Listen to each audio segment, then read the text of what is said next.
ენერგეტიკის მინისტრმა კახა კალაძემ და კომპანია სოკარის პრეზიდენტმა მარნეულის რაიონის სოფელ კაჩაგანსა და დმანისის რაიონის სოფელ კამარლოში ახლად აშენებული გაზსადენები გახსნეს. სოფელ კაჩაგანში 51,400 კილომეტრის სიგრძის გაზსადენი აშენდა. განხორციელებული სამუშაოების შედეგად 100-ზე მეტ აბონენტს საშუალება ეძლევა ბუნებრივი აირით ისარგებლოს. სოფელ კამარლოში კი 12,600 კილომეტრიანი სიგრძის გაზსადენი ააშენეს.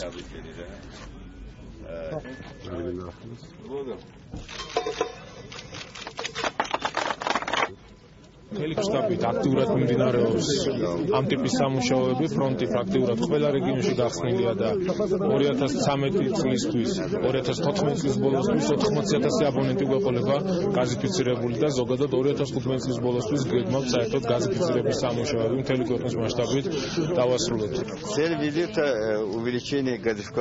ვიზიტის მიზანია გაზიფიკაციის პროცესის გაფართოება.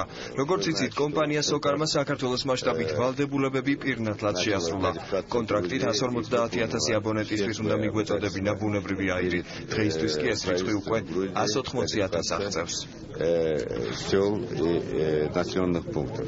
Газ до этого не был, конечно, это радость. Андროვდა გაზი არ ქონდა. ქართველი და აზერბაიჯანელი ხალხის მეგობრობის შედეგად ეს პრობლემა მოგვარდა. ეს ფაქტი ორივე სახელმწიფოს ეკონომიკურ სარგებელს მისცემს. გაზიფიკაციის წყალობით კი ჩვენ უფრო მეტად გავუფრთხილდებით ბუნებას, რადგან შეშის ნაცვლად ახლა ბუნებრივ აირს გამოვიყენებთ. Конечно, это и экономически.